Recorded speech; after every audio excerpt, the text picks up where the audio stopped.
So here we are in the gallery for Celine's first birthday, and I'm going to go through and I'm going to give you just my initial feedback on the images that I'm seeing, and we're going to talk also about how you're doing on getting variety, because remember, you were taking too many pictures that looked similar, or you're delivering too many pictures that were similar rather than culling them out. Okay, so the first thing I see here is the harsh light on the left side of the face. You want to shoot more, you need to move to your right, so move over this way, and then shoot more so the sun is coming over her shoulder. This is an example. This is perfect here. There's just a tiny little bit of light on this side, so you didn't do it here and you did do it here. And I wouldn't give the client these pictures here where there's the sun so harsh. This over here is much higher quality. This looks a little bit blurry, but the light is good. Such a cute little crown. Okay, same thing here. This is beautiful light on the side of her face. It's very nicely placed. Over here, there's too much. It's too harsh. And there, it's a little bit spotty, like there's a dot, So I would get rid of these ones and keep that one. You'll also notice that when you see all of these pictures together, they look very similar, like not much variety. Excuse me. So, like, she's pretty much sitting in the middle of the picture, laughing, with green around her. And you might get more variety as we scroll down. That's the first thing I notice, is if I'm the mom looking at these pictures, my first thought is like, like which one? They're all so similar, and how do I choose? And I don't know. And so you can make mom's life a lot simpler by you make the decision. Like, this picture, not this picture. I would just give this one and this one. And maybe that one. Okay, let's scroll down. The light, same thing. You got to move over to the right, so the light is coming from more behind. Okay. It's nice how you have the framing here and the background is blurry. Here, you got the similar frame, but the grass and everything, there's a little bit too much detail. It would be nicer if it was the aperture was lower, so the background was blurrier, and the picture of the little girl was super crisp.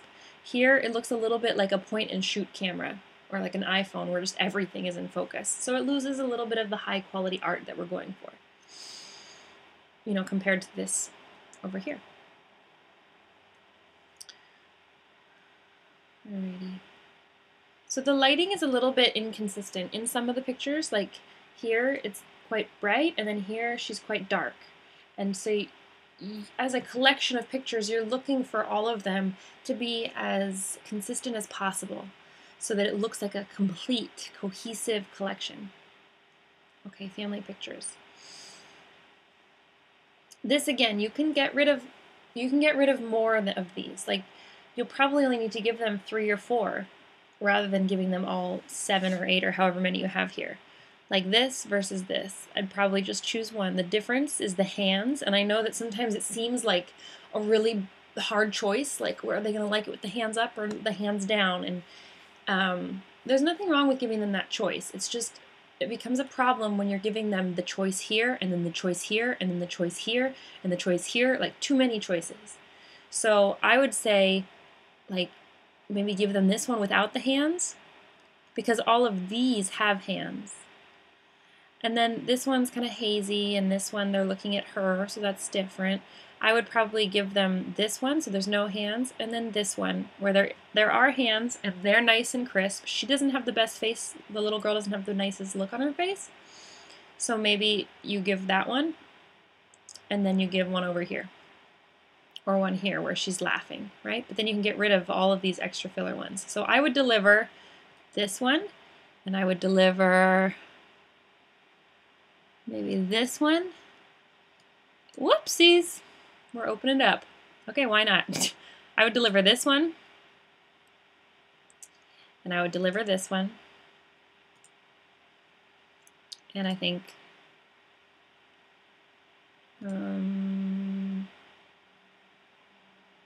tough call. That one. There we go. See? So 3. Just narrow it right on down. Let's head back to the gallery. You see, so you're looking for how can you be really selective, as if you're only allowed to give the client 10, 20 pictures. Like, Be really selective. Here we go, mom and baby. There's a billion of them, too many. Okay, this one, close up, that's nice because there's variety, but these are all at the same distance. Now you can give that many pictures of mom and baby, but you need to have this one far away, then the next one is close up, like this, good. And then the next one is at a different angle or down lower. It's not enough to give the same picture just with the different facial expressions. I know you mentioned before that you give them multiple choices because you don't know which facial expression they're going to like best. And I totally understand that. Like, you don't know if they like their smile big or small. But then as a photographer, this is where you can get a little bit more advanced. And when you're shooting, like, talk to the client and ask them in person, do you like a big smile? Do you like a small smile? Like, let me know so I know which pictures to give you. And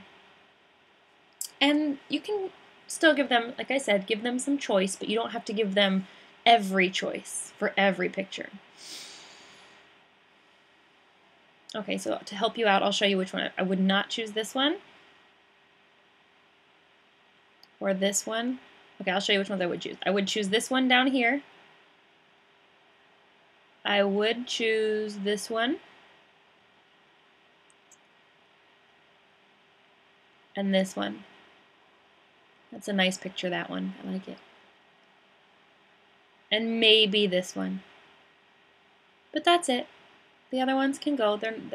They don't compare, so you don't have to give them all. That one's really cute. Yes, I love it. Okay, whoops-a-daisies, we zoomed in. Okay.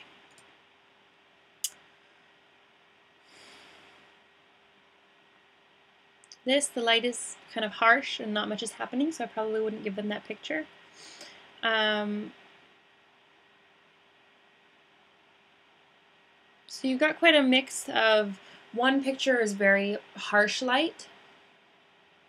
Here, very harsh light. One picture is kind of hazy. And then one picture is direct harsh light. And then one picture over here is nice backlight. So in terms of the style that I like, that my company shoots, we choose this over here, where the light is coming from behind, everyone looks really crisp, everything is rich. On occasion, we will shoot in bright direct sunlight, or we will give a little bit of haze. But we never offer this one where it's kind of like, again, it's kind of like a point and shoot, where it's harsh light, but there's not much happening.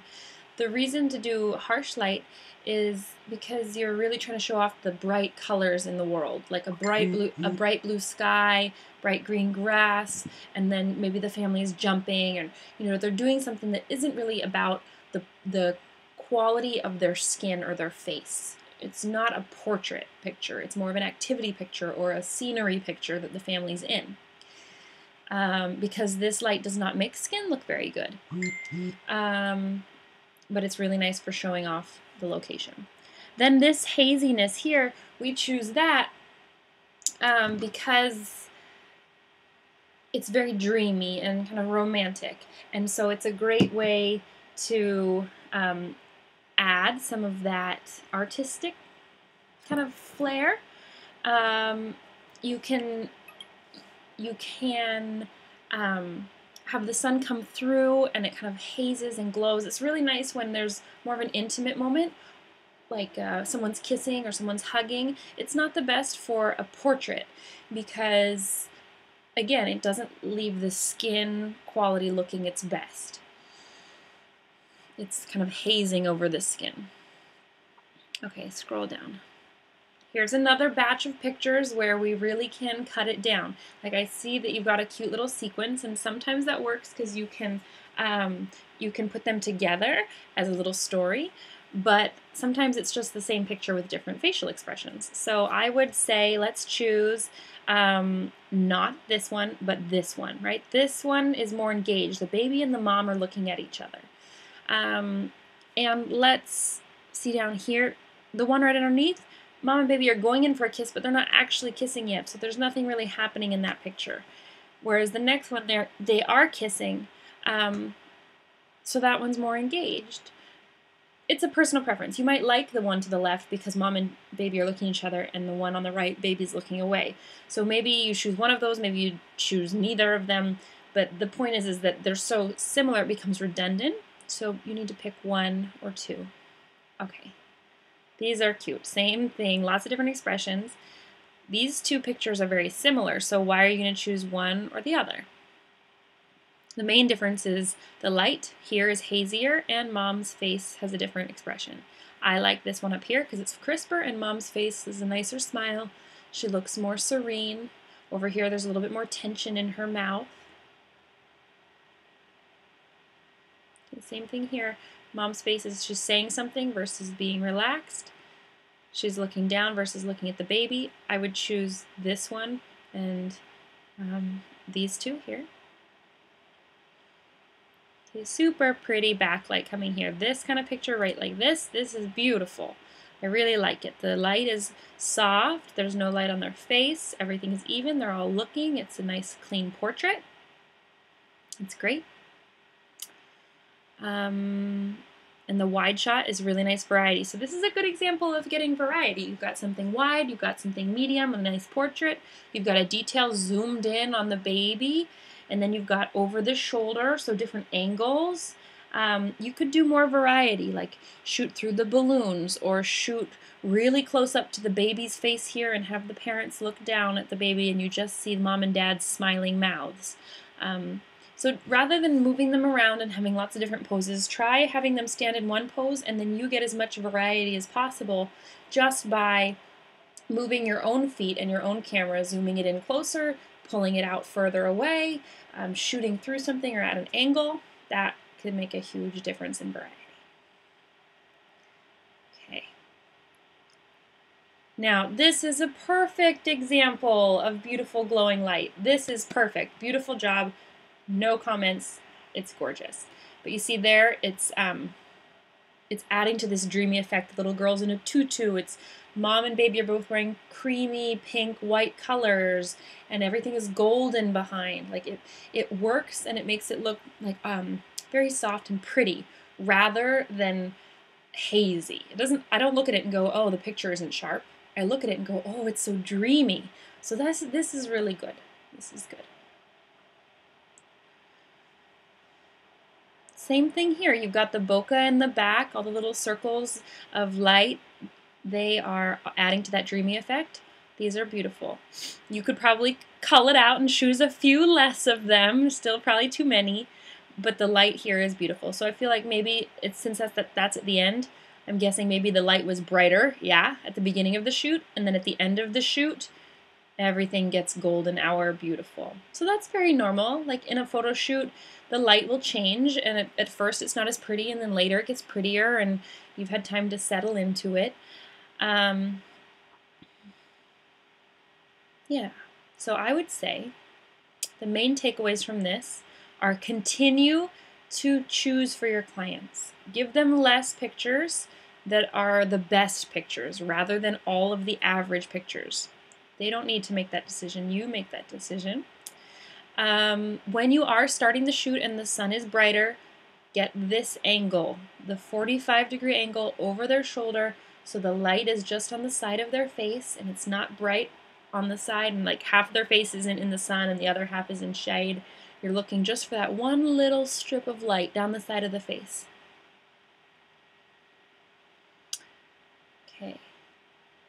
And then you're looking for this consistency. Everything is intentional. So you're either shooting with pictures that are very crisp and clear, the light is behind, the colors are rich, everybody's skin is nice, or you're shooting in bright direct light because you're showing off the colors and the scenery, or you're doing glowy, romantic, artistic light from behind, and each one is intentional.